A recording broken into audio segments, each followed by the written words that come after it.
Acara yang keempat, kajian ilmiah dan doa penutup yang akan disampaikan oleh beliau, Buya Dr. Ar-Razi Hashim LCMA-Hum.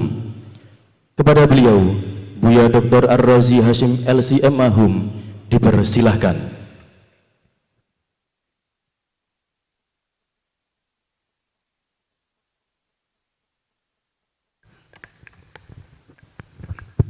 Izin pakai. Surya Sayyidi Rasulullah. Assalamualaikum warahmatullahi wabarakatuh.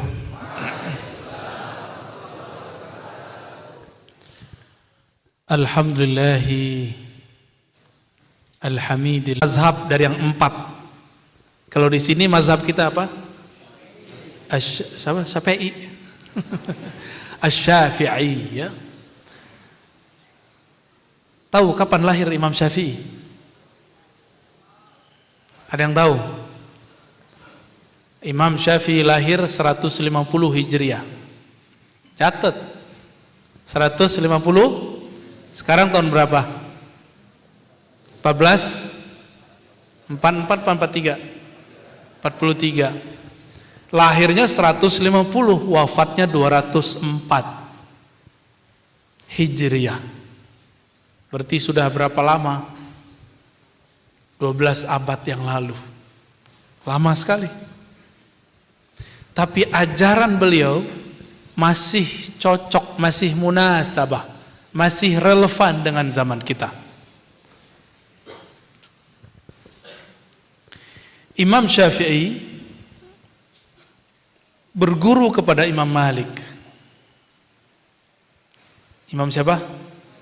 Imam Malik wafatnya 179. Berarti waktu Imam Malik wafat, Imam Syafi'i umur berapa? Beliau lahir 150, gurunya wafat 179.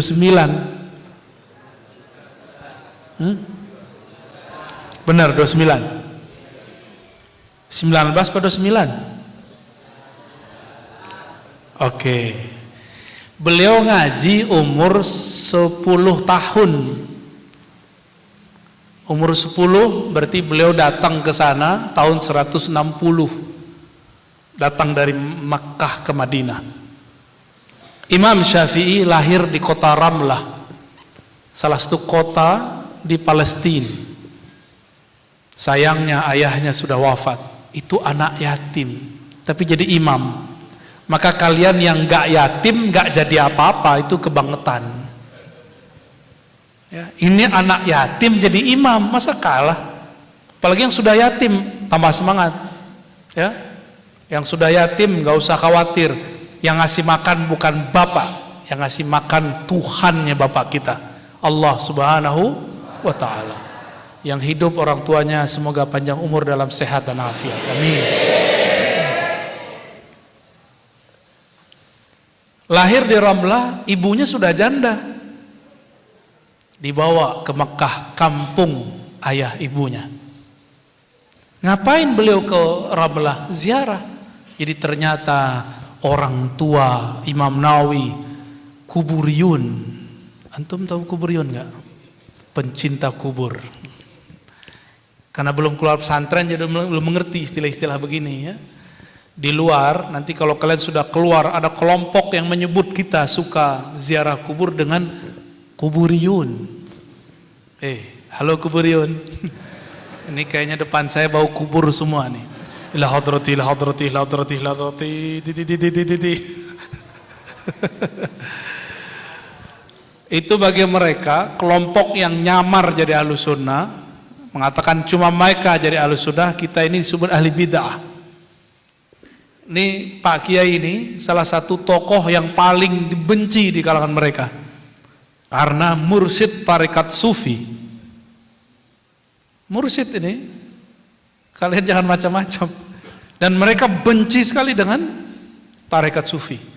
Dan sekarang mulai ada gerakan menyamakan sufi dengan Syiah. Anak-anak muda baru hijrah itu berani nyerang kiai. Bahkan santri aja beda faham, sekarang udah berani nyerang kiai. Nggak belajar adab dengan baik. Ya. Imam Syafi'i pertama kali berguru di kampungnya kepada Imam Az-Zanji, sampai kemudian hafal Quran umur 7 tahun dan menghafal satu kitab hadis namanya Al-Muwatta. Kitab apa judulnya? Al-Muwatta, setebal Quran lah, setebal Quran. Al-Muwatta itu mirip kisahnya dengan Imam As-Sanhaji tadi, pengarang Ujurumiyah, mirip sekali. Di Madinah pengarang kitab ini namanya Imam Malik. Imam Malik diejek oleh kawan-kawannya. Lik, kamu kok nulis kitab judulnya sama dengan kitab-kitab yang tua-tua? Tartahsilul hasil, ada istilahnya begitu. Menulis sesuatu yang sudah ditulis orang, la yanfa, gak bermanfaat nanti. Apa jawaban beliau? Wa ma lillahi baqiya. Suatu karya yang dibuat karena Allah pasti kekal, bako dengan bakoknya Allah. Lalu Imam Malik tinggalkan orang yang ngejeknya. Karya orang itu nggak dikenal sampai sekarang. Karya Imam Malik satu-satunya kitab yang berjudul Al-Muwatta yang masih bertahan sampai sekarang. Sebelum ada Sahih Bukhari, sebelum ada Imam Syafi'i, sebelum ada kitab-kitab yang ada sekarang. Kitab apa judulnya tadi? Apa arti Al-Muwatta? Al-Watta artinya apa? Watta artinya apa? Watta. Tuh, kalian ini jorok kan fikih nikah mulu bayangannya. Ya, ad-dhammu gitu ya. Kalau al-muwatta bukan ad-dhammu, al-muwafaqah. Beliau habis itu datang ke wali-wali Allah. Beliau mengatakan di Madinah 70 rajulan idza aqsama 'ala Allah la abarrahu Allah. Di Madinah ada 70 wali. Ini menunjukkan takfir banyak. Jika wali ini bersumpah atas nama Allah, berdoa, maka yang mereka doakan mustajab. Beliau datang ke mereka, sowan, minta ridho, minta dibimbing. Salah satu gurunya bernama Maulana al-Imam Ja'far Shadiq. Siapa nama gurunya? Ja'far Shadiq. Siapa Ja'far Shadiq? Cicitnya Rasulullah sallallahu alaihi wasallam. Cucu-cucunya udah jauh ke bawah. Ja'far Shadiq bin Muhammad Al-Baqir bin siapa? Ali Zainal Abidin bin Husain bin Ali. Ali suaminya Sayyidah Fatimah. Berarti bin ke atasnya ke Rasulullah sallallahu alaihi wasallam, ya. Dari jalur Fatimah. Nabi pernah berkalam, kullu sanadin inqata'a illa sanadi. Semua sanad akan terputus kecuali sanadku.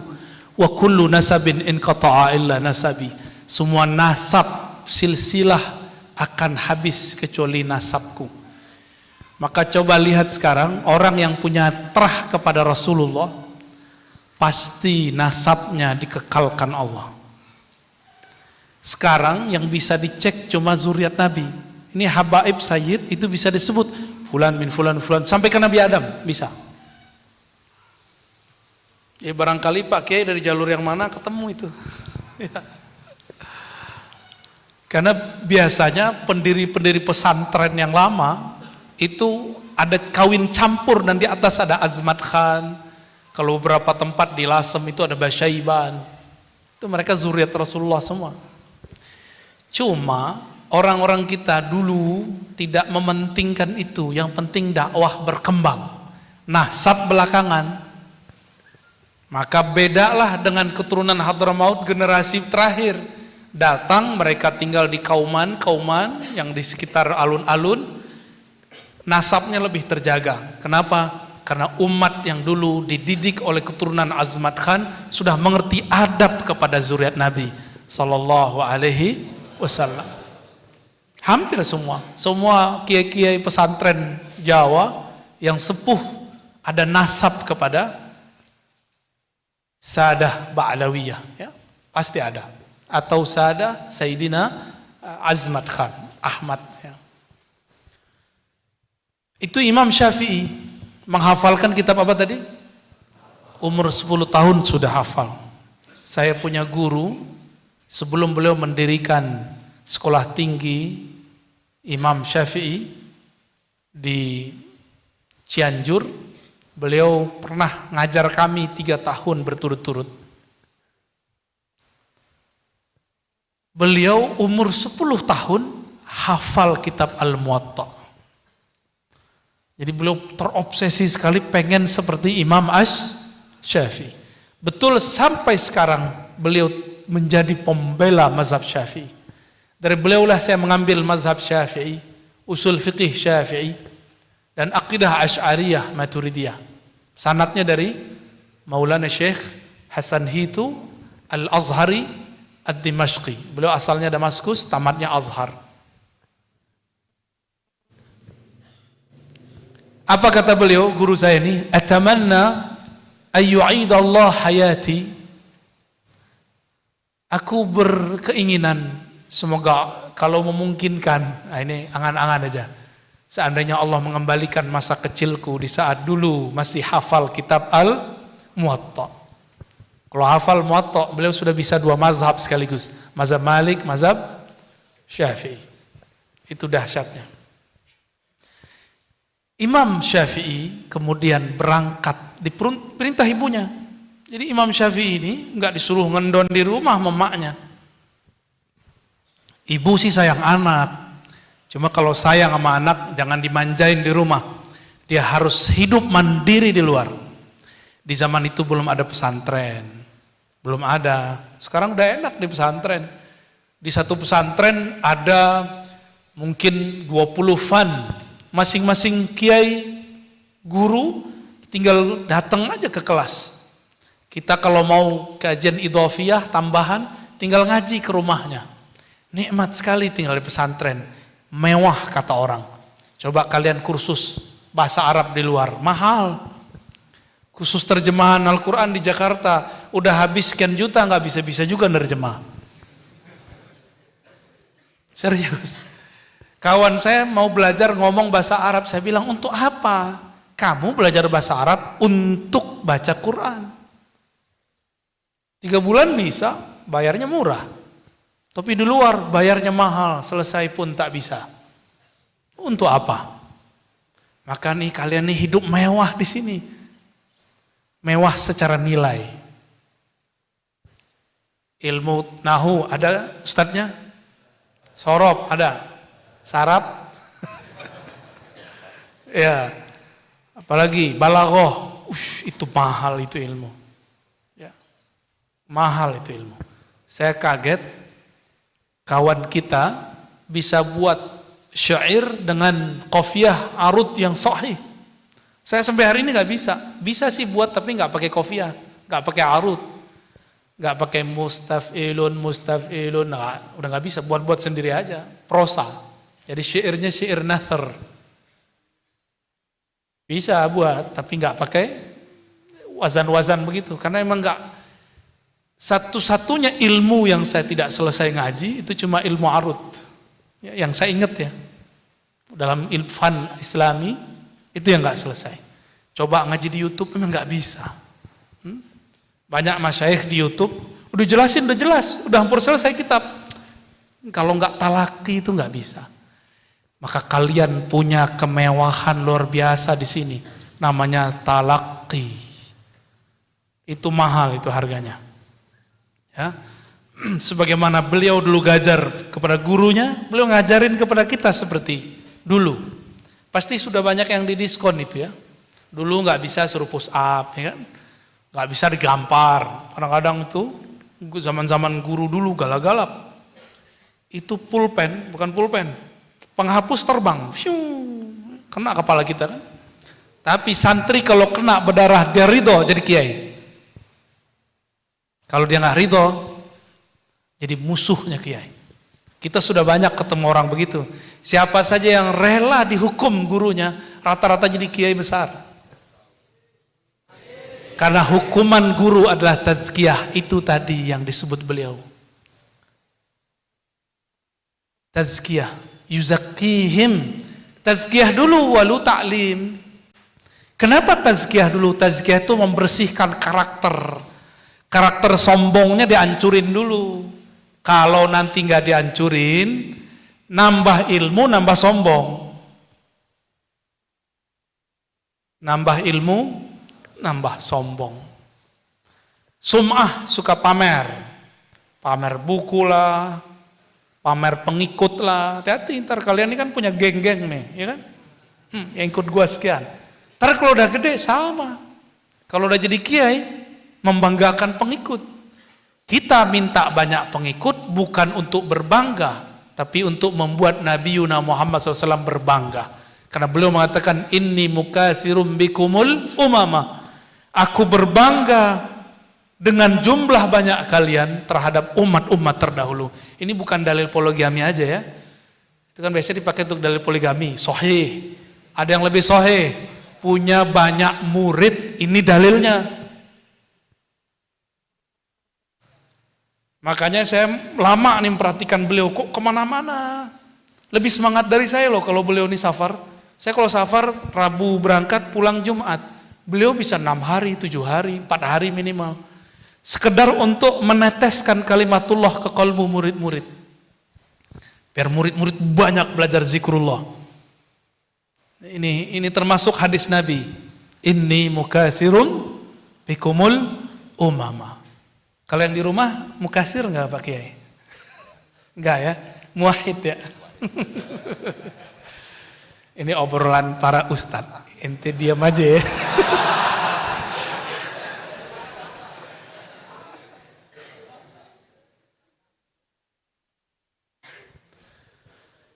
Jadi kalau ujub, rasa ujub nih, kagum, wah ini hati-hati. Itu enggak ditazkiyah, gawat. Nanti nambah hafalan, tambah merasa dirinya keren. Murid ditanya oleh guru bisa jawab, bisa ujub. Kalau enggak ditazkiyah, maka tazkiyah ini bukan hanya dengan riyadhah. Diperintah, ngepel. Nikmati aja itu. Habiskan sisi kedirian kita, keegoan. Disuruh nyapu, nikmati. Tidak ada kiai besar di dunia ini, kecuali dia pernah disuruh-suruh kiainya. Gurunya, disuruh ngapain kek? Yang paling enak disuruh kawin. Oh ini dalilnya banyak ya. Maulana Imam Bahauddin Shah Naqsyaban itu dipaksa nikah sama gurunya, sama putrinya sendiri. Kamu nikah sama anak saya, kata Mirukulal. Nikah. Kata Imam Bahauddin muda, waktu nikah umurnya baru 19 tahun. Bayangin coba, kalian umur berapa? Kayaknya umurnya udah 29 nih. Itu beliau disuruh umur 19 tahun. Apa kata? Beliau belum jadi sufi. Masih belajar riyadhah, masih khidmah. Itu disuruh ngapain aja? Disuruh ngambil air, minum, nyuci, apa aja. Tiba-tiba gurunya melihat ini murid kok beda. Yang ngaji tiap hari, nggak ditawarin nikah. Tapi yang khidmah ditawarin. Nah, Bahauddin, maukah engkau menikahi putriku? Senangnya ya. Apa kata Imam Muhammad Bahauddin? Ya Sayyidi, wahai tuanku, ana rajulun faqir. Saya ini masih fakir, belum kerja. Nanti saya kasih makan apa anak engkau? Di situ marah beliau. Emang Tuhanmu siapa? Gitu. Emang Tuhanmu pernah tidur? Waktu dulu saya nikah, umur saya kan 23 setengah, mau masuk 24 ya. Bapak saya juga seorang khalifah murid dari Thariqat Naqsyabandiyah. Beliau nanya, nak, ntar anak orang kamu kasih makan apa? Saya balikin, kok Tuan Khalifah nanya begitu, emang Tuhan kita beda? Kita candain aja. Dengar saya jawab begitu, beliau senang. Berarti kolbu anaknya nyambung sama Allah. Karena kalau bergantung kepada Allah, kerjaan 1000 pabrik ditutup, 1000 kantor bubar, dia tetap bergantung kepada Allah. Gak usah khawatir, ya. Gak bisa di sini ya di situ, ya. Di mana-mana bumi Allah luas kok. Maka jangan jadi mental orang kantoran, walaupun ngantor boleh. Kalau nggak ngantor nganggur, jangan. Nggak boleh nganggur hidup ini. Kerjalah di kantor tapi mental jangan kantoran. Jadilah pegawai tapi jangan mental pegawai. Mentalnya harus orang-orang yang aktif. Imam Malik ditawarkan menjadi seorang profesor. Bahkan bapaknya ilmu mahkamah pengadilan. Bahkan kitabnya mau dipakai untuk jadi panduan dalam mahkamah di dinasti Abbasiyah. Beliau tolak, hidup, mazhabnya jalan sampai sekarang. Maka mazhab Syafi'i itu separohnya mazhab Malik. Mazhab kita Syafi'i ini separohnya mazhab Malik. Maka kalau kita nih ketemu mazhab Maliki, dalam adab kesufian itu makruh kita jadi imam, mereka jadi imam. Ini pesan dauh Maulana al-Imam Abdul Wahab Asy-Sya'rani dalam kitab beliau, banyak sekali ya, ada Al-Minan, ada Al-Mizan Al-Kubra. Dianjurkan santri-santri yang sudah matang ilmu fikihnya, lalu kuat pemahaman tasawufnya, dianjurkan baca kitab Al-Mizan Al-Kubra oleh Imam Asy-Sya'rani. Berkebuka. Imam Syafi'i berangkatlah ke Mekah. Sampai di Mekah umur 10 tahun. Ada yang 10 tahun nggak di sini? Nggak ada. Ini yang paling kecil berapa nih? 12. Kamu berapa? Enggak, tuh. Kamu berapa? 19. Wajah kok masih 12? Dia udah berkhayal tuh Pak Kiai. Oke, 19 tahun ya. Saya 19 tahun sudah belajar 4 thariqah. Alhamdulillah. Sudah disuruh mentalkin orang. Kalau ada murid datang kata guru talkin. Udah ngampus dulu umur 19. Cuma nggak dikasih ijazah umur 19. Lagi asik-asik bilang nggak boleh talkin. Jadi ternyata ditarik, dilepas, tarik, dilepas, itu tazkiyah. Lagi senang-senang belajar kanuragan, silat. Saya minta izin sama guru saya, umur 25 tahun, ya, ijazah sudah dapat, tapi belum dikasih juga ini, lembaran tarikotnya, ijazah tarikotnya. Saya patuh, karena kita emang nggak mau cari ijazah, kita mau kenal Allah Subhanahu wa Ta'ala. Tiba-tiba saya senang belajar silat. Saya minta izin, Abuya izinkan saya untuk belajar silat. Kalau silat lidah kan nggak perlu belajar kan? Ini mau silat beneran ini. Tahu-tahu beliau ngomong, kamu mau jadi pemarah atau mau jadi penyabar? Ya pasti penyabar lah. Ya udah, tahan dulu ya. Wah, padahal sudah bikin janji. Mau bawa orang, mau ketemu dengan ini itu, udah saya janji. Mau ketemu siapa aja, mau belajar silat, mau belajar debus, macam-macam, ilmu kanuragan lah.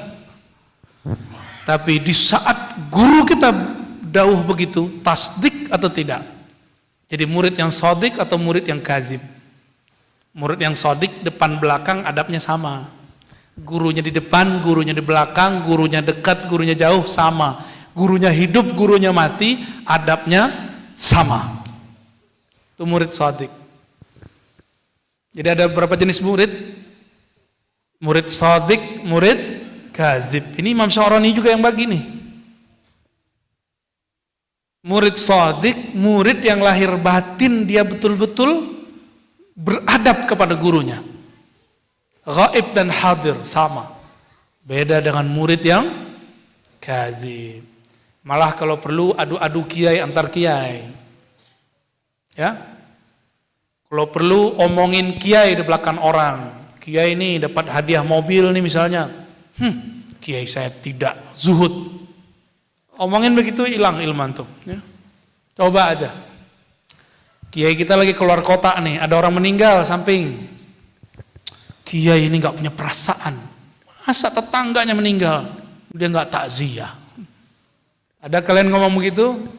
Nuzi'at ankal barakah. Dihapus, dicabut keberkahan dari kalian karena su'ul adab. Nggak berbaik sangka kepada guru. Guru itu bukan malaikat, bukan nabi, tapi adab harus dijaga. Imam Abu Hanifah, siapa? Itu kawannya Imam Malik. Cuma beliau kalau debat sama muridnya Abu Yusuf. Abu Hanifah punya murid Abu Yusuf, dulu pernah datang ke Imam Malik debat. Gurunya Abu Yusuf, yaitu Abu Hanifah,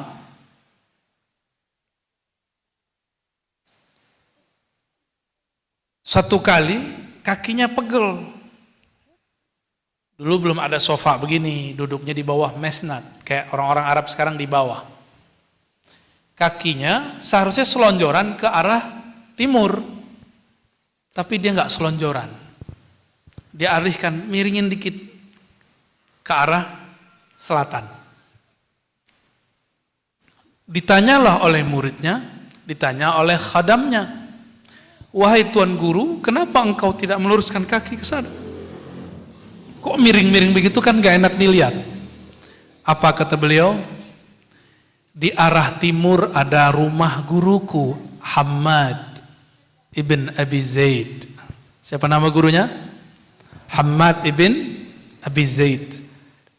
Maka aku tidak berani menselonjorkan kakiku kepadanya. Itu rumah udah jarak 40 rumah, tapi dia gak berani selonjorin kakinya ke. Makanya nih santri makruh kalau ngaji kaki selonjoran ke Ka'bah, ke kiblat nggak boleh. Untuk ukuran santri makruh. Orang awam biarin. Ukuran santri makruh. Pengen berkah. Kata Sidi Ahmad Tijani, Sayyidul Majalis Al-Qiblah. Sayyidul Majalis Al-Qiblah. Sayyidnya arah kita duduk, adab kita duduk itu kiblat, maka nggak boleh sul adab dengan kiblat. Wa kiblatul ilmi al-alim. Sedangkan kiblatnya ilmu orang alim, itu kalam saya, bukan kalam Sidi Ahmad Tijani ya. Kiblatul ilmi al-alim al-muallim, itu guru.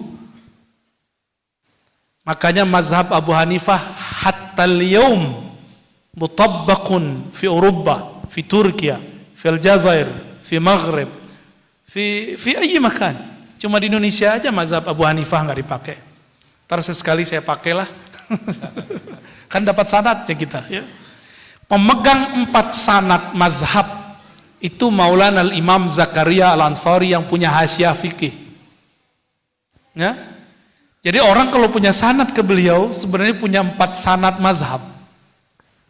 Itulah sebabnya karena pendiri Nahdliyin itu mengerti dengan sanad ini, dalam asasnya NU harus ikut 4 mazhab. Karena satu alim ini minimal 4 mazhabnya dulu. Ternyata tadi ngobrol-ngobrol dengan Pak Kiai, beliau pernah bertemu di Mekah beberapa bulan sebelum wafatnya Syekh Muhammad Yasin Al-Fadani, pemegang 4 sanad. Dan beliau berfatwa dengan 2 mazhab, 4 sanad mazhab, dan berfatwa dengan 2 mazhab, Syafi'i dan Hanafi. Nulis 2 mazhab, Syafi'i dan Hanafi. Jadi boleh kalau sanggup. Kalau nggak sanggup ya jangan. Ya, 1 aja belum beres. Matan takrib khatam kan? Khatam nggak? Matan takrib khatam nggak? Khatam beneran. Fathul Mu'in? Lagi progres. Ya Anutut Talibin? Ya salam. Hasyiahnya para imam ya, Itu adab. Maka kalian nih, walaupun gak mesti sesaklek itu, tapi coba rasa-rasakan sendiri.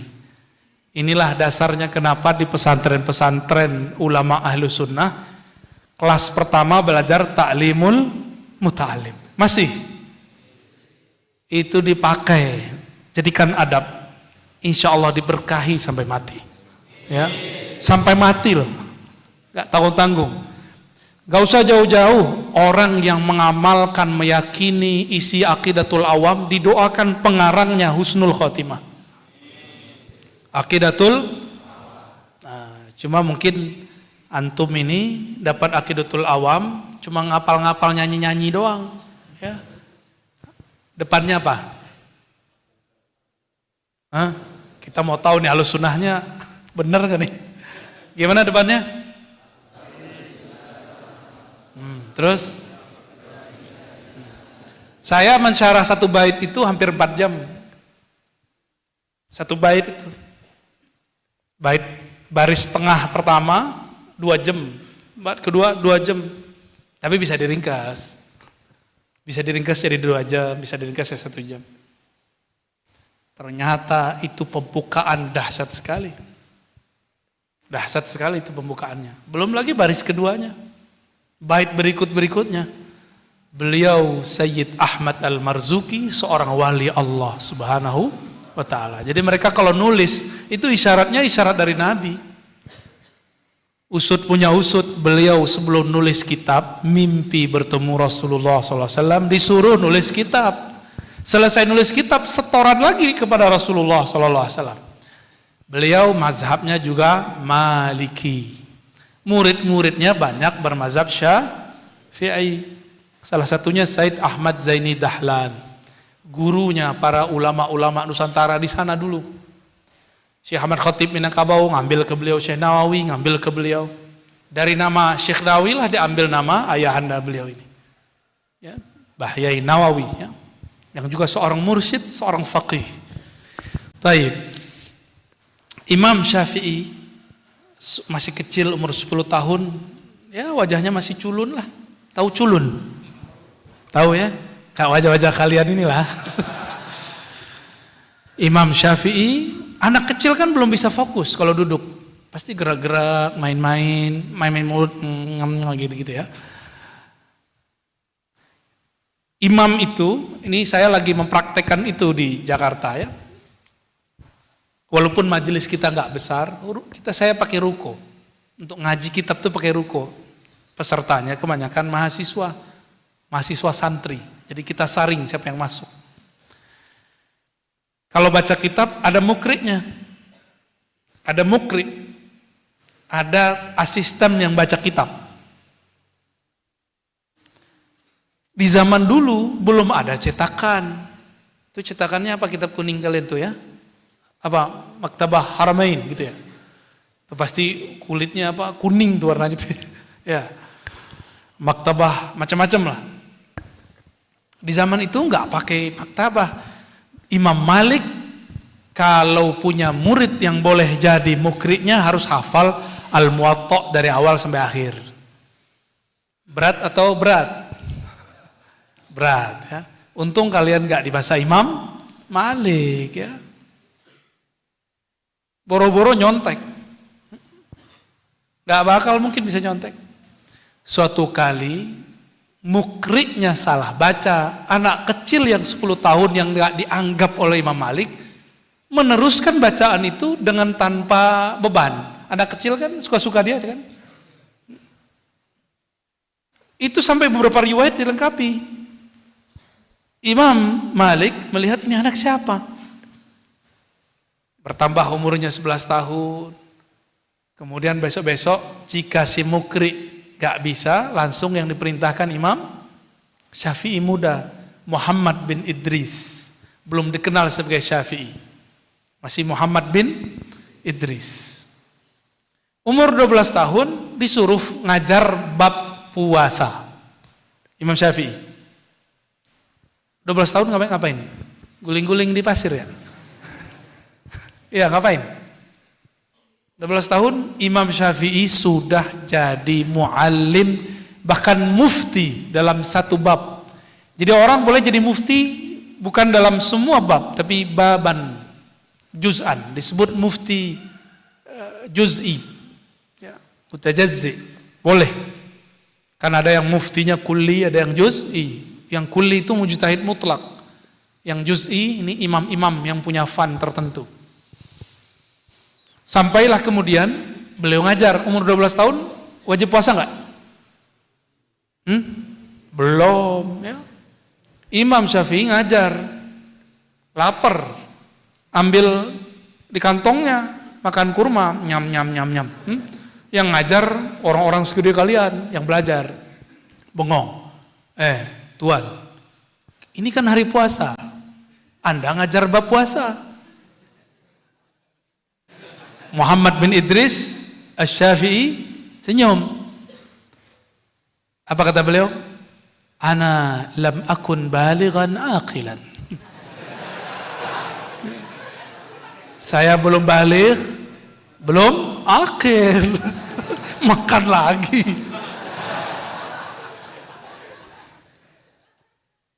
Kalau saya tambahin dalilnya. Innal malaikata yusalluna ala as-saim idza uqila amamah, ya. Jadi idza uqila amama as-saim sallat alaihi al-malaikah.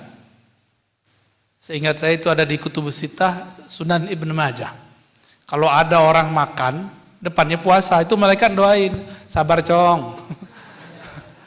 Sabar bro, sabar tole gitu. Sabar nggak nih? Sabar belum zuat. Ya. Kenapa santri itu belum dianjurkan nikah? Supaya pikirannya nggak bercabang. Ya, jadi jangan kepikiran al-wat'u wad-dhammu dulu, sabar ente. Baik. Imam Syafi'i setelah 8 tahun, ya, udah diangkat jadi guru dan beliau sudah menguasai semua mazhab Imam Malik. Bahkan keilmuannya sudah hampir sama dengan Imam Malik. Maka sekitar umur 17, 18, 19 beliau minta izin kepada gurunya untuk menambah ilmu ke Baghdad. Dari Madinah ke Baghdad, lama sekali tuh. Setengah bulan sampai sebulan. Gak pakai Grab, gak pakai bus, gak pakai pesawat. Pakai apa? Ke onta. Kalian kesini pakai apa? Santri terjauh siapa di sini? Johor ada, Malaysia. Berenang ya. Turun di Riau renang. Ya. Medan ada. Apa jalan kaki ke Medan? Enak sekarang. Sekarang mau ke kiai, mau ke masyaikh, cukup naik pesawat, naik apa? Bus, naik kereta. Kalau deket naik motor, enak sekarang. Maka jangan kalian berpikir, ya Allah coba saya hidup di zaman Imam Syafi'i. Saya yakin gak akan kuat. Mungkin jadi pengangguran semua kali ntar. Ya. Dan ini berkah kita hidup di akhir zaman. Ya, itu kalau Imam Syafi'i sekarang hidup, itu pun pas penasaran nama gadget kita tuh. Itu apa itu? Ntar keluar fatwanya habis make. Kalau kalian kan gak keluar fatwa. Beliau keluarin fatwa antar tuh. Ini boleh jika begini, tidak boleh jika begini. Kacau ngantar tuh. Beliau kemudian ngaji ke Baghdad, ketemu Abu Yusuf yang dulu mendebat gurunya sendiri, Imam Malik. Ketemu Muhammad bin Hasan Syaibani, murid Imam Malik dalam hadis tapi mazhabnya Abu Hanifah. Tapi Imam Syafi'i diam-diam waktu di Madinah sudah belajar ilmu debat. Sampai ketemu Abu Yusuf, berdebat dengan Abu Yusuf, dibuatlah kitab judulnya Apa judul kitabnya? Itu hasil berdebat dengan kelompok yang kemudian disebut Ahlur Ra'yi. Ahlur Ra'yi ini pengikut Imam Abu Hanifah. Jadi berguru bahkan kalaupun beda faham. Berguru walaupun beda faham. Dan para sang adab, nggak ada nggak pakai adab.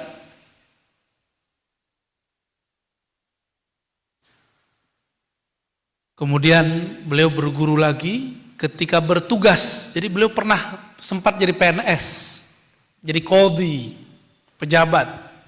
Diperintahkan ke Yaman, umurnya masih 20-an. Masih muda, udah jadi qadhi, jadi hakim.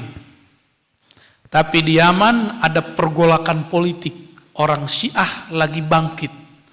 Imam Syafi'i pernah berguru ke orang yang dituduh Syiah. Maka beliau dipanggil ke Mekah, dirantai. Disitulah beliau menggunakan mantik yang baru. Disidang oleh Harun ar-Rasyid, ini kisah sangat masyhur. Kakinya diborgol, tangannya diborgol. Ketika disidang, Imam Syafi'i langsung mengatakan, Assalamu alayka ya amiral mu'minin. Dijawab nggak kalau ada orang ngucapin salam? Waalaikumsalam warahmatullahi wabarakatuh. Salam artinya apa? Selamat itu terjemahan bahasa Indonesia. Al-Arabiyah bil Arabiyah. Apa arti as-salamah? Al-bara'atu minal awrati waz-zunubi wan-naqaisi. Catat dong. Kalian sering baca Allahumma antas salam? Allahumma antas salam, wa minkas salam, lantas jalan. Ya. Allahumma antas salam bukan pemberi selamat, itu keliru. Antas salam yang maha terbebas, maha suci daripada keburukan-keburukan dan kekurangan-kekurangan. Itu arti as-salam. Kalau terjemahan sekarang kan maha damai, itu nggak pas secara ilmu. Bisa dicek dalam kitab Al-Iqtisad, ya. Bukan Al-Iqtisad yang pas ya, Al-Maqsad Al-Asna karya Imam Abu Hamid Al-Ghazali. Bisa dicek di situ. Imam Syafi'i disidang ditanya, karena Harun ar-Rasyid ini orangnya sangat senang ngaji. Maka dia tanya persoalan Quran. Dulu ada ujian, kalau orang mengatakan Quran makhluk, maka dia disidang. Sebaliknya nanti keturunan dia setelahnya kebalikan itu. Ditanyalah Imam Syafi'i, apa pandanganmu tentang Quran, wahai Syafi'i? Karena yang ditanya lebih pintar dari yang bertanya, ditanya balik, kau mau Quran bagian mana? Mau muhkamnya, mau mutasyabihnya, mau nasikhnya, mau mansukhnya, mau asbabun nuzulnya, mau am, mau khas, muqayyad, mutlak. Itu Amirul Mukminin ini langsung palanya ngebul. Pelan-pelan. Maksud kamu apa? Itu muhkam mutasyabih itu apa? Baik, jika engkau ingin mendengar penjelasanku, karena aku sudah mengucapkan salam engkau dan membalasnya, maka tepati kata-katamu, lepaskanlah. Borgolnya dilepasin dulu. Lepasin. Tambah menarik ini orang. Jadi Imam Syafi'i mulai dilirik oleh orang yang nyidang dia. Dijelaskan oleh Imam Syafi'i, muhkam ini, mutasyabih ini, asbabun nuzulnya apa? Bengong dia bilang, di Baghdad belum ada orang kayak ente. Imam Syafi'i sih mesti diam aja. Yang di Baghdad murid saya semua. Imam di Baghdad siapa? Imam Ahmad bin Hambal, murid dia. Husain Al-Qarabisi, murid dia. Di Makkah aja nggak ada, betul di Makkah aja murid dia. Al-Humaydi, muridnya di Makkah. Itu murid Imam Syafi'i semua. Paling tinggi temannya dia. Temannya waktu dulu ngaji ke Imam Malik. Waktu Imam Syafi'i membacakan hadis, dia ngorok di belakang. Kira-kira gimana? Keder semua kiai-kiai Baghdad sama Kiai Muhammad bin Idris Asy-Syafi'i. Ya, kira-kira begitu. Kenapa beliau bisa sehebat itu? Satu, doa ibunya. Yang kedua, adabnya kepada guru. Yang ketiga paling penting, mulazamah. Ini yang paling berat, mulazamah kepada guru.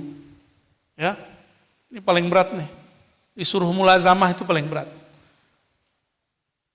Saya waktu ngaji dulu kepada guru saya, Romo Kiai Ali Mustafa Yakub, tidur mungkin cuma 2 kali, itu pun karena badan saya nggak enak, badan saya sakit. Ngaji kayak gini, itu nggak pernah tidur. Nggak pernah tidur, cuma 2 kali itu pun langsung bangun. Maka huruf per huruf kata-kata beliau, dauh beliau saya ingat sampai hari ini. Nggak pakai hafalan, cukup pakai cinta. Saya katakan, ya Allah saya cinta guruku. Maka semua kalamnya muncul. Imam Muhammad bin Idris Syafi'i mencintai gurunya. Maka dia cukup ingat wajah gurunya, hafalannya langsung keluar. Ya, ini Tariqatul Hifz. Asra'ut turuq fil hifz. Cara cepat menghafal, cintai guru yang mengajarkan hafalan. Ya. Kalau udah namanya robitoh, berkaitan hati kita dengan guru. Nah terakhir, itulah ya tadi yang disebut mazhab Imam Syafi'i. Kenapa mazhab ini berkembang sampai sekarang? Karena memang orangnya spesial, dia berguru kepada orang spesial. Yang terakhir ini yang paling penting, menyempurnakan agama dengan tasawuf. Hasil muktamar yang tadi, yang ketiga disebut ahlu sunnah adalah orang-orang yang melestarikan tasawuf. Melestarikan apa? Tasawuf itu seperti fikih. Kalau di fikih ada jalurnya disebut mazhab, dalam tasawuf jalurnya disebut dengan thariqah. Kalau di hadis disebut riwayah. Tuh beda kan? Riwayat, mazhab, thariqat. Ada riwayat yang sahih, ada riwayat yang dhaif. Sama, ada mazhab yang kuat, ada mazhab yang lemah. Ada thariqat yang nyambung kepada Rasulullah, ada thariqat yang nggak nyambung. Ada yang mu'tabarah, ada yang tidak mu'tabarah. Dan Kiai Antum yang di hadapan Antum di samping saya ini salah satu tokoh yang memegang sanad yang sahih itu. Baik secara akidah, baik secara fikih, apalagi secara tasawuf. Ya. Jadi kalian beruntung. Semoga umur beliau panjang dalam taat, dalam sehat afiat. Amin ya rabbal alamin. Amin. Amin, selesailah Ustaz, udah panas. Ya. Maka orang disebut ahlu sunnah mesti 3.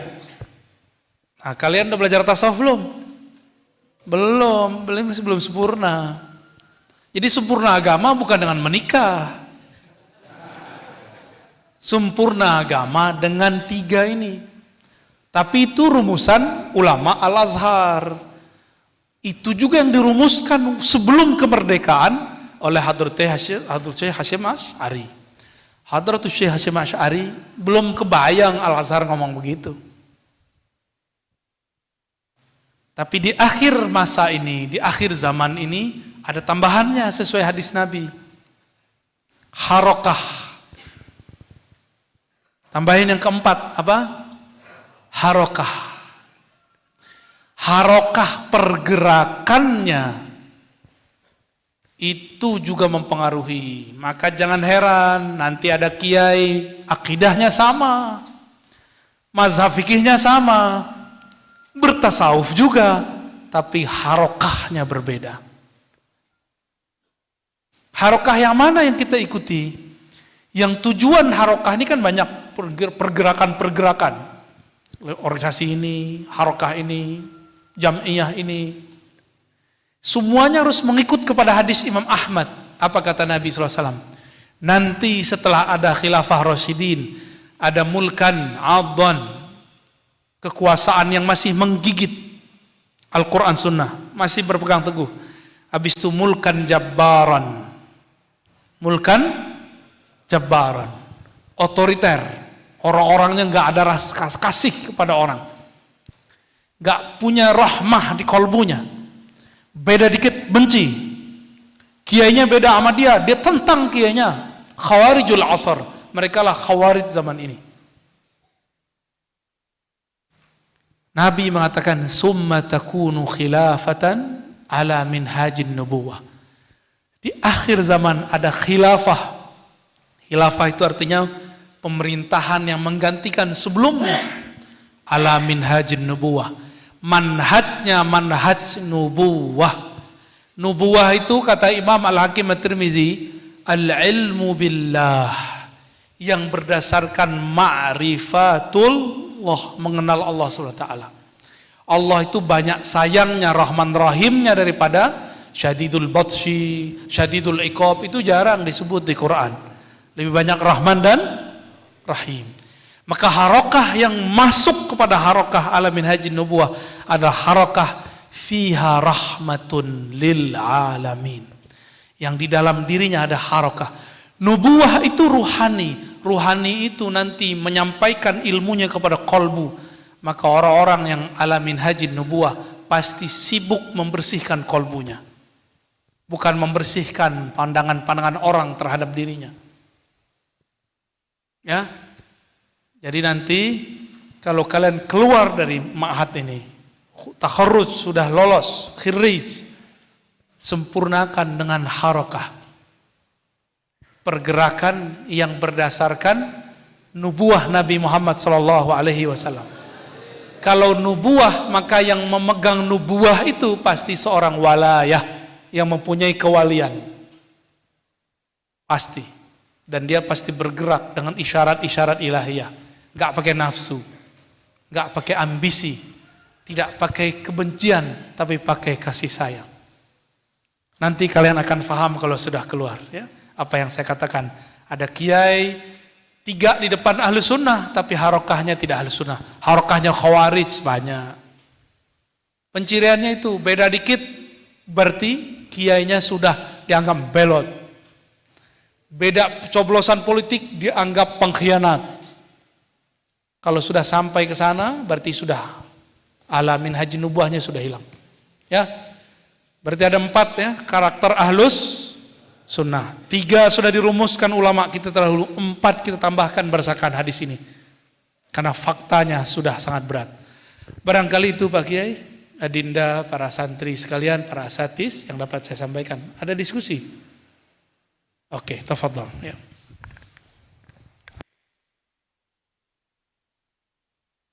Selanjutnya kepada seluruh santri, seandainya ada pertanyaan bisa ditanyakan kepada beliau. Silakan.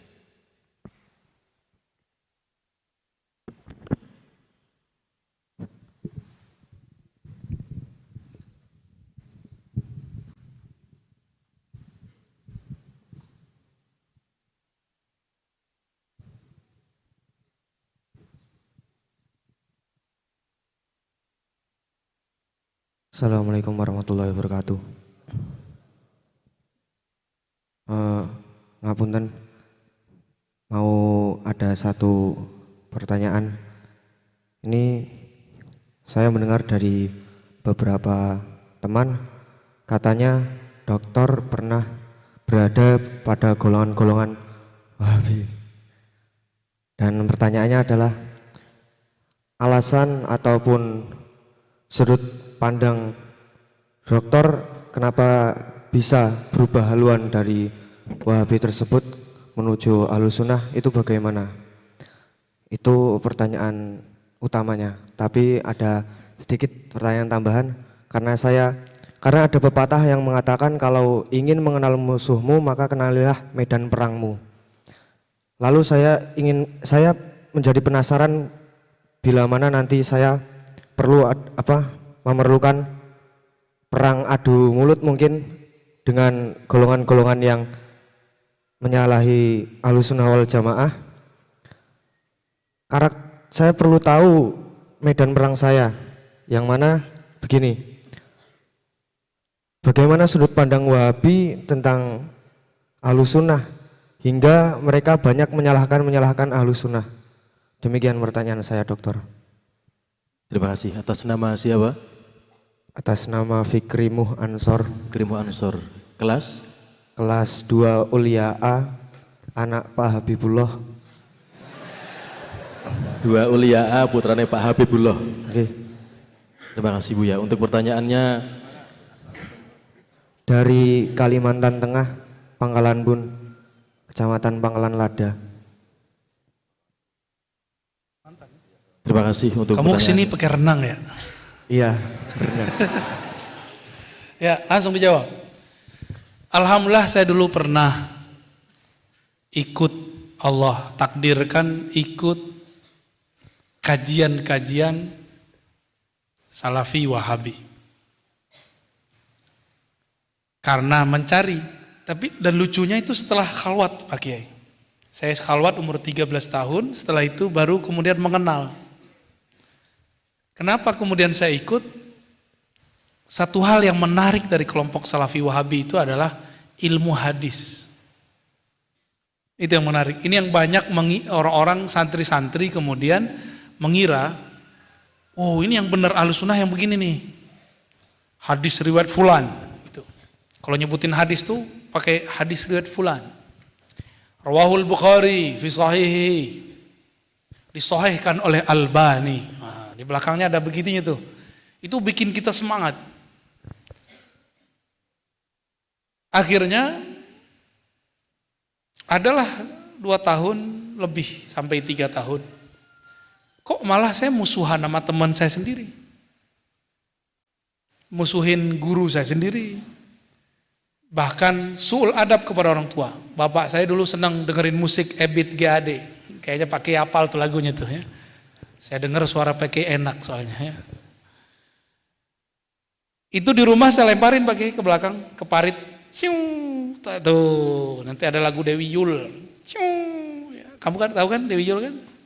Udah nggak tahu. Itu zaman-zaman kita dulu tuh ya, Betaria Sonata. Saya ambil lempar semua.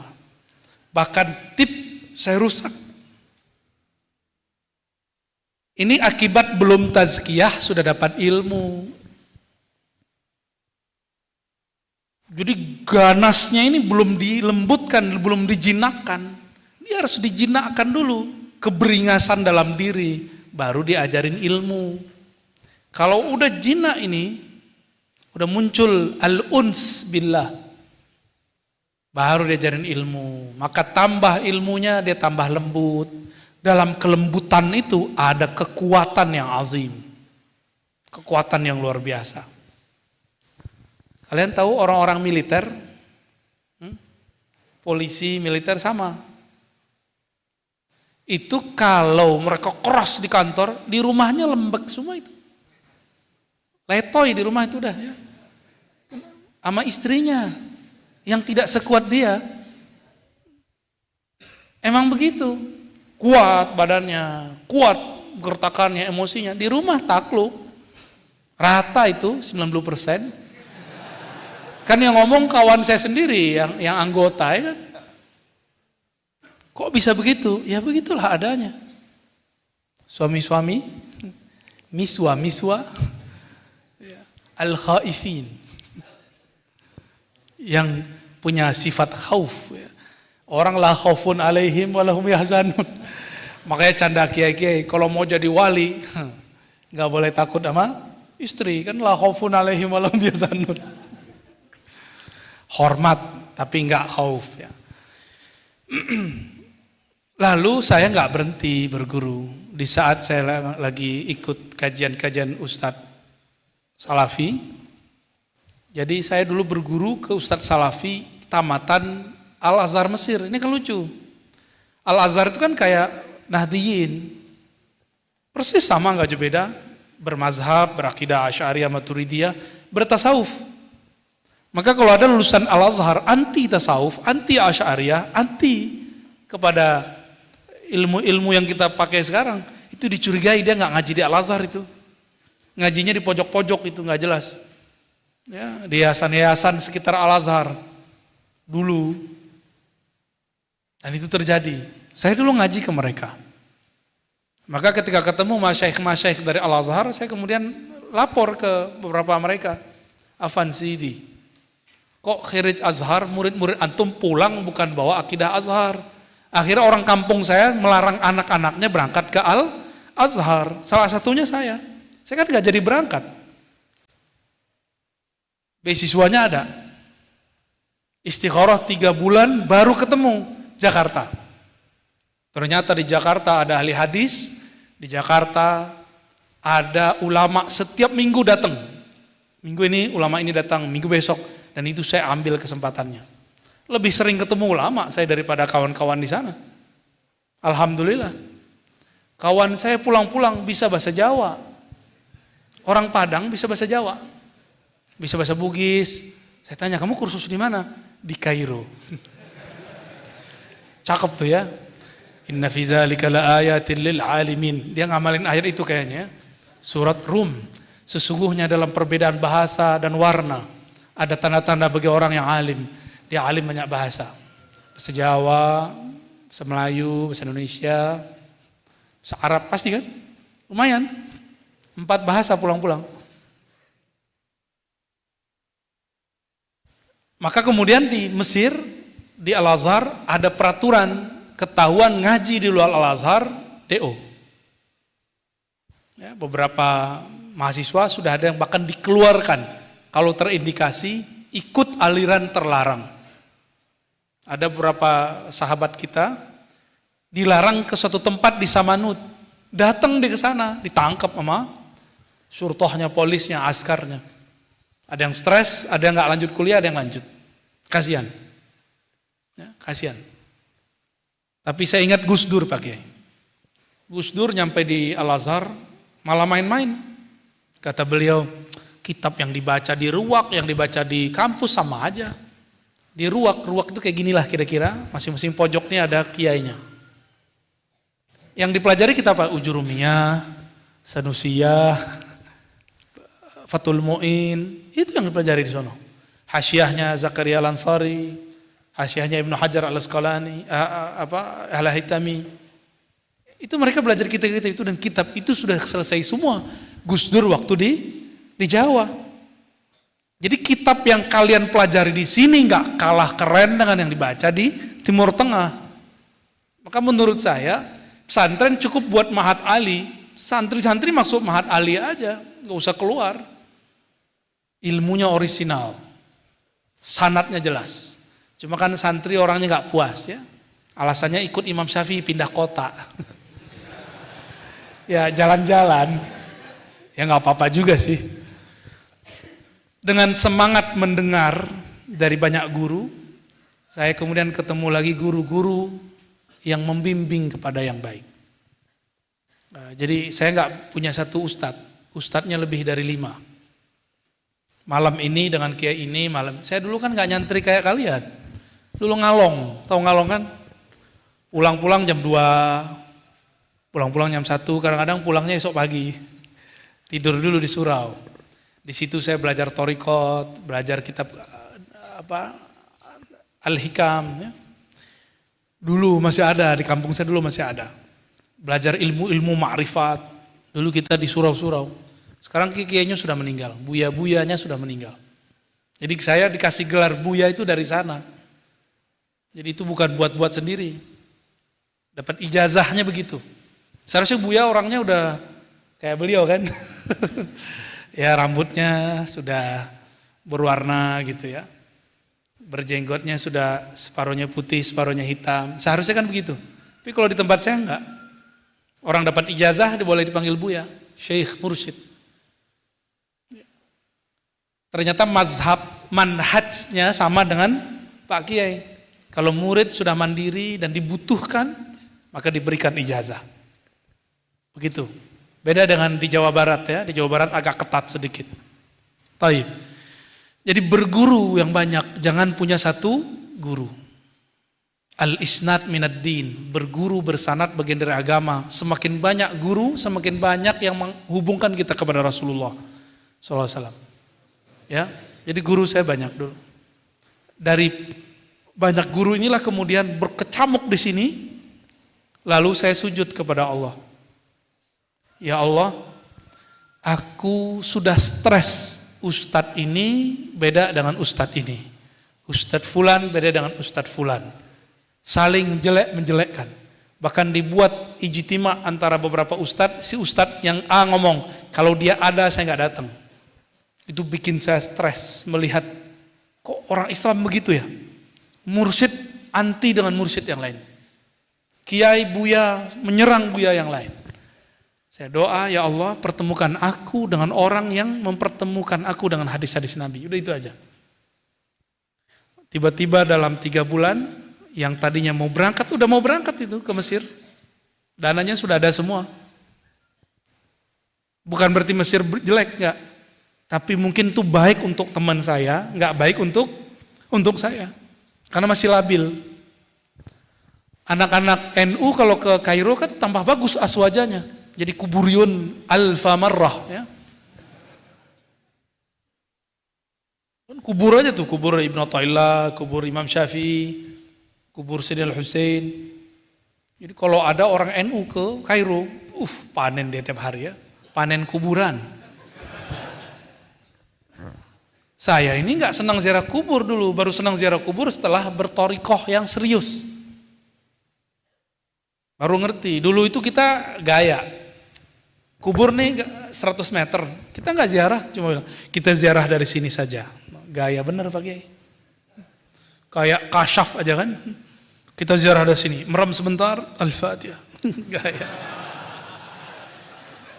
Kayak beneran aja ya.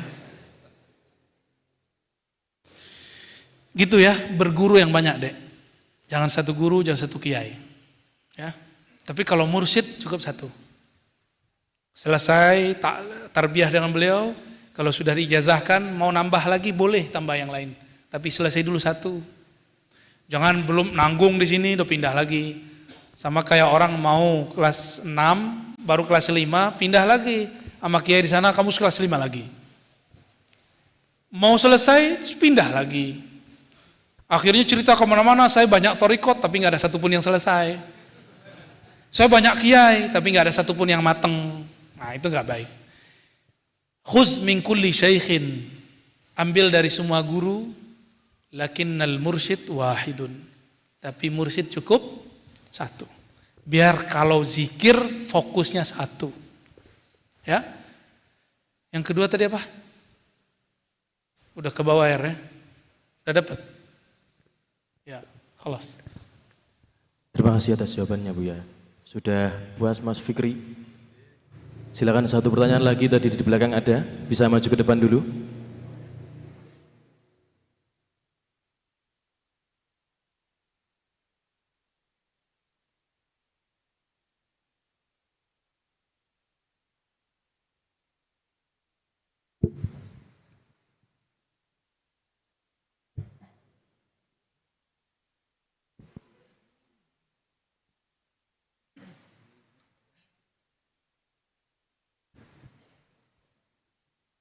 Bisa sebutkan nama, alamat, kelas dan mustahiknya?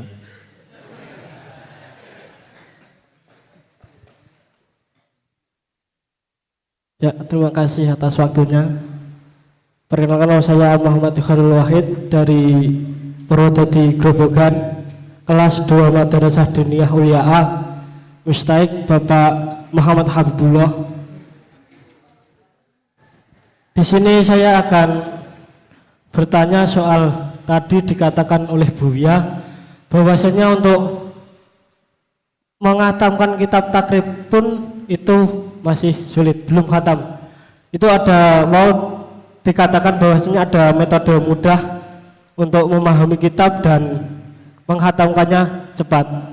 Lah, bagaimana metode hal tersebut untuk bisa diterapkan kita sebagai santri dan untuk mengkaji kitab-kitab Imam Syafi'i seperti itu?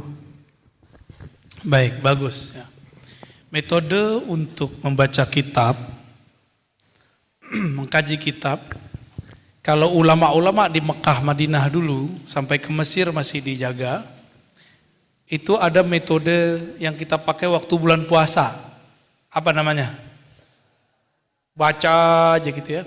Itu untuk ngambil berkah. Itu namanya tabarruk.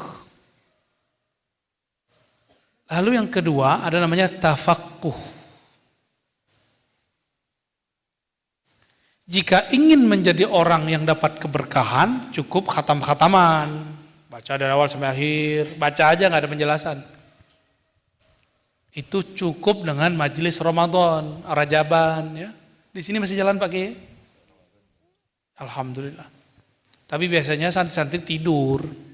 Nih saya lihat mukanya muka tidur kalau pas lagi, ya, kelihatan muka antum tuh ya, wajah-wajah, kepalanya keberatan kitab. Ada metode tafakuh. Tafakuh ini metode taklim yang standar, yaitu transfer pemahaman guru memahami baca kitab kepada murid. Bagaimana caranya supaya khatam jangan terpecahkan konsentrasinya oleh hasyiyah? Maka kurikulumnya harus dibuat sebelum masuk. Walaupun kita nih dulu diajar nggak perlu pakai kurikulum, tapi si guru harus membuat target di dirinya sendiri. 2-3 pertemuan khatam. Jangan kemudian pakai euforia. Saya bisa menjelaskan satu baris 20 hari. Ya, ente hebat, tapi santri nggak butuh begituan. Ya, pusing kan antum satu baris 20 hari. Sotoy namanya, ya. Sok tahu. Nggak masanya begitu. Kalau mubtadi, pemula, cukup mengerti teks dan maknanya. Syukur-syukur hafal. Itu yang mubtadi. Mengerti teks dan maknanya, udah selesai. Maka mesti khatam. Ya. Dan untuk pemula, kalau fikih belajarnya mesti pakai contoh. Jadi ustadz ketika masuk ke bab toharoh harus langsung ada air di depan. Cara wudhu ala kitab ini gitu. Biar musalsal cara wudhunya. Sholat jangan cuma duduk-duduk doang. Akhirnya banyak santri sholatnya nggak bener. Takbirnya berulang-ulang. Orang udah malu walat dolin, ulang lagi takbirnya. Kita udah malu ruku, ulang lagi takbirnya. Berarti nggak bener cara ngajinya. Ya. Maaf kalau para ustadz ada yang begitu nih ya. Berarti waktu kecilnya tazkiyahnya belum selesai. Dia takbir penuh dengan waham dan syak. Ini disindir keras oleh Syekh Al-Akbar, As-Sufi Al-Kabir, Al-Imam Ibn Arabi, qaddasallahu sirrahu. Apa kata beliau? Ahlur rusum, ahli fikih, ahli teks, ahli matan, bukan ahli mantan ya, ahli matan. Itu kalau takbir berulang-ulang karena syak di hatinya. Enggak, jangan. Masalah terima diterima urusan Allah, kita takbir aja. Emang dengan ulang takbir jadi khusyuk kan? Enggak juga. Ya. Yang paling repot kalau dia imam. Imam sholatnya sirri. Kita ikut nih takbir pertama Allahu Akbar. Tahu-tahu di tengah dia ulang takbir. Kita ikut takbir yang mana? Bingung gak? Tuh kacau di situ. Maka ahli fikih kalau nggak belajar tasawuf, oh gawat. Syaknya tinggi. Wudu, ini kayaknya kotor, kayak kotor. Padahal kalaupun kena percik, cukup diambil air, diusap kan selesai. Ya kan? Mudah kok belajar fikih itu. Sangat-sangat mudah. Cuma kan kita nggak membacanya utuh, membacanya versi hasyiyah. Jadi mohon maaf nih kalau udah jadi mahasiswa ada istilahnya. Ini generasi hasyiyah. Bukan generasi matan. Imam Syafi'i itu generasi matan. Masa itu seharusnya sudah lewat. Kita sekarang generasinya sudah 5G. Ya. 5G itu dapat kitab, gak perlu nyebrang ke Baghdad lagi. Cukup buka Play Store, keluar kitab-kitabnya. Ya. Mau nggak bisa ketemu Syekh dari Kairo, buka Zoom, ketemu gurunya. Ilmu zahir udah secanggih itu, kok masih saklek? Ya, nggak boleh saklek. Wasail mutaghayyirah hatta yaumil qiyamah, lakinnal maqasid la tataghayyar. Wasail media cara boleh berubah, yang penting maksudnya sampai. Contoh nih di Jawa Tengah yang bagian apa tuh yang ada Amsilati? Jepara kan bagus tuh. Pati. Alfiyah disari-sarikan, ujurumiyah disarikan jadi latih, itu bagus. Orang Indonesia loh, wajahnya nggak kayak Habib loh ya. Hidungnya ya kayak kalian ini, wajahnya sawo mateng, kulitnya sama. Tapi di dalam badannya ada kaidah-kaidah yang hidup. Itu bagus. Ya. Saya nggak ada urusan dengan kalau ada perseteruan dengan antar kiai, tapi saya memuji jika itu luar biasa. Itu ada di Indonesia loh. Amsilah tasrifiyah dulu. Ya. Itu masyayikh kita yang buat. Benar nggak? Karya siapa di situ? Al-Misri atau Al-Jawi? Al-Jawi belakangnya itu. Dan itu rapi sekali. Sangat-sangat rapi. Cuma kita ini kalah hidung mancung aja sama lidah Arabik. Anda ini kan kalau ngomong bahasa Arab kan ya masih alhamdulillahirabbil alamin, ya kan? Kaf haluk? Alhamdulillah ya rabbil alamin. Itu aja masalahnya. Kalau pemahaman lebih cakep dari orang-orang yang ngomong bahasa Arabnya fusha. Jadi Anda ini fusha fil ma'na, la fil kalam. Sedih banget ya. Jadi metodenya apa? Ihtimam bi qiraatil mutun qabla al hawashi wasyuruh. Itu kalimatnya. Maka guru-guru, mohon maaf bukan ingin menggurui, tapi ini yang saya dapat. Dulu waktu saya talaki kepada anak Syekh Muhammad Sa'ir Ramadan Al-Buti, Syekh Taufik, kami ihtimam dengan matan takrib. Khatam matan takrib baru pakai Hasyiah Ibn Qasim. Enggak khatam tuh Hasyiah Ibn Qasim. Cuma udah khatam matan takrib. Kayak gitu. Ya. Kenapa jangan sibuk dengan hasyiah? Hasyiah itu sebenarnya sudah ada dalam kepala guru. Jadi standar guru yang ideal, ilmu di hasyiah itu di kepala dia semua udah. Berat ya? Berat jadi guru begitu ya? Jadi dia bisa buat hasyiah sendiri. Hasyiah itu, guru nih menjelaskan makna teks. Dicatat sama guru, itu jadi hasyiah. Itu yang disebut hasyiah. Pinggir. Tapi sekarang matannya ditaruh di pinggir. Padahal seharusnya ditaruh di tengah. Kira-kira gitu. Maka kepada para guru saya harapkan kalau ngaji kitab-kitab ihtimam dengan matan. Nanti ketika selesai target kita baru kita masuk ke hasyiah. Apa makna teks per teks. Terus, oh ya tadi kamu tadi nanya itu ya, cara debat ya. Ah, ini nyambung nih. Jika ada bahsul masail fiqhiyah, mesti ada bahsul masail kalamiyah. Lalu yang ketiga ada bahsul masail hadisiyah. Minimal 3 ini.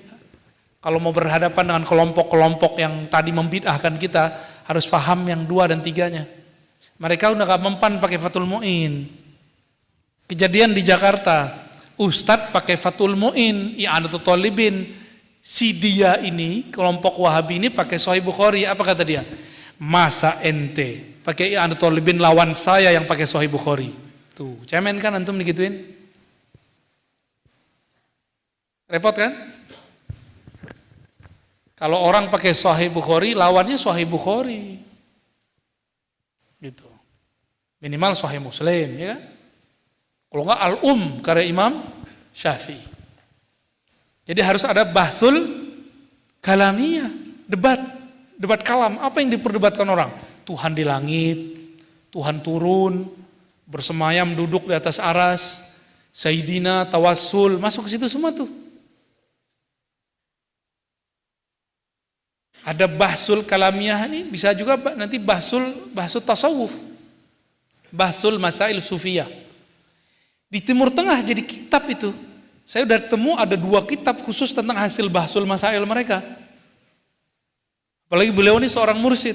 Pasti ditanya orang dalil robitoh, tawasul. Kenapa talqin begini? Itu ada semua. Maka bahsul masail ini rumah besar, di bawahnya harus ada sub-sub. Siap buat itu? Hah? Di sini ada Bahsul Masail? Bahsul Masailnya sekarang dibuat cabang-cabang. Ada ya mungkin pimpinan Basail Fikhiyah, maka dia takhusus fikih. Ada Bahsul Masail kalam, dia menguasai kitab-kitab yang tadi, kitab akidah tadi, ya Usuluddin. Bahkan dia membaca karya-karya Wahabi. Kalau perlu kita buat daurahnya di sini, ya. Di mana nih akidah mereka nih menyimpangnya di mana, ya? Nanti kita unjukin atu-atu. Insya, nggak tahu kapannya. Wallahu a'lam bishawab. Bahsul Masail Sufiyah. Wah, itu banyak kitab yang bisa dibaca. Maka muncullah nanti orang-orang yang siap menjadi tentara-tentara, singa-singa Ahlus Sunnah wal. Nggak perlu ke luar negeri antum mau hebat. Coba orang-orang hebat yang terkenal di Indonesia dari dulu siapa aja? A'agim, ya. A'agim elektro, nggak tamat lagi. Ngaji hikam. Ustadz Arifin Ilham, ahli zikir. Kiai-kiai ikut sama dia. Kiai-kiai yang jago baca kitab, ikut zikir sama Ustadz Arifin. Itu di pesantren nggak selesai. Pindah ke pesantren yang lain. Darul Rahman atau di mana dulu. Tapi Allah berkahi dia. Ternyata guru dia dulu, ayah teman saya. Kata gurunya ini, dulu Ustadz Arifin sering kita kasih hat. Apa kalau bahasa kita di sini apa? Dam. Ya, sering dapat hukuman, tapi dia ridho. Maka Allah berkahi hidupnya. Kayaknya siap-siap mau dapat sanksi nih pakai ya. Saya doakan nanti itu jalan. Siapa tahu karena ini pesantren menurut saya sanatnya tua, keilmuannya tua, apa salahnya yang pertama memulai itu? Bahsul Masail yang banyak tadi, ya. Insya Allah. Ya. Paling itu, dan yang terakhir ijazahan. Harus ada ijazahan baca kitab. Ya. Pakai sanad, kitab sanad kita punya semua, bahkan sudah ada PDF-nya sekarang, tinggal dicek. Minta sanad ke beliau, beliau dapat sanad ammah, ijazah ammah dan khasah dari Syekh Yasin Al-Fadani. Jadi sanadnya udah nyambung, dan dari kiai-kiai yang lain nih, Kiai Lirboyo, Masya Allah, itu sanad-sanad tua semua. Syekh Yasin Al-Fadani ngambil sanad dari Hadratus Syekh Hashim Asy'ari. Ngambil sanad dari Syekh Ihsan Jampes. Tuh, Syekh itu ulama di Mekah. Ngambil sanad ke Jawa. Terus kalian sekarang guru punya sanad dianggurin. Ya. Allahumma shalli ala Muhammad. Khalas? Udah. Udah pakai? Udah jam 12 ya. Kurang. Baik, adinda para santri yang diberkahi Allah. Julusuka huna barakah. Hatta sukutuka huna fihi barakatun minallah. Waqad basatal malaikah ajnihatahum alaikum ridha bima tatlubun. Ya. Malaikat ridha kepada kalian, maka sayapnya dilebarkan. Ya. Maka sesekali kalau masuk majelis baca salam. Assalamualaikum ya Nabi. Ini ijazah. Terima ya. Kalau masuk majelis, masuk masjid, masuk kamar, masuk kelas, masuk ke satu negeri, sapalah Rasulullah lebih awal. Assalamualaikum ya Sayyidi ya Rasulullah. Ya. Secara rohani saya dapat ijazah langsung. Secara rohani Rasulullah mengganti kata Sayyidi dengan abati. Assalatu wassalamu alaika ya abati ya Rasulullah. Salam atas engkau wahai ayahanda ruhaniku Sayyidi Rasulullah. Itu ada, ya. Itu boleh dipakai ntar. Jadi mau masuk majelis, kita undang nur Nabi Muhammad masuk ke pesantren kita, ke ruangan, ke kamar. Pasti diberkahi, ya. Itu yang pertama, ya. Yang kedua, sapalah malaikat. Jadi kalau masuk masjid, masuk majelis, dalam hati kita katakan Assalamualaikum ya malaikat Allah, ya junudallah. Salam atas kalian wahai tentara-tentara Allah, wahai para malaikat. Ya. Kalau di pengajian nama malaikatnya malaikat katibin. Boleh baca Assalamualaikum ya sayyidi katibin. Boleh. Nama malaikat itu jamak tapi dia satu.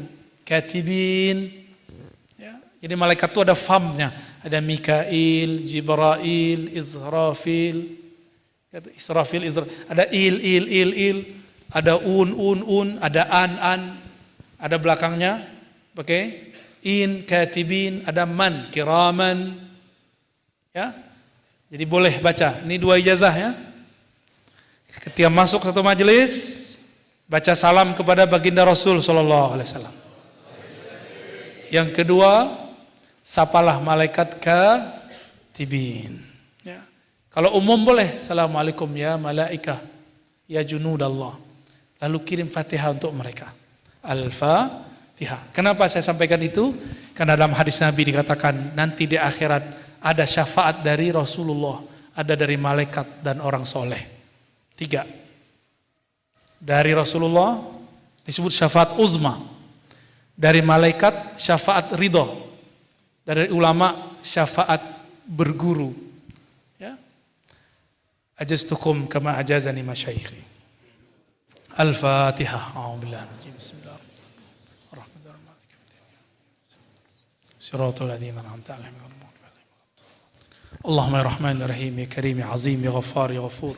Ya Sami' ya Alim ya Alim ya Alim ya Sami' ya Basir ya man huwa alimun bidhati sudurina. Salli ala habibina Sayyidina Muhammad. Ya Allah yang maha mengetahui isi hati kami, yang mengetahui isi semua hajat kami. Faqdi hawaijana, tunaikan semua hajat kami. Muliakan guru-guru kami, ampuni orang tua kami. Muliakan siapapun yang belajar di tempat ini. Allahumma faqihna fid din wa alim ta'wil. Ya Allah berikan pemahaman yang kuat masalah agama Engkau. Siapapun yang belajar di tempat ini, siapapun yang mengajar di tempat ini.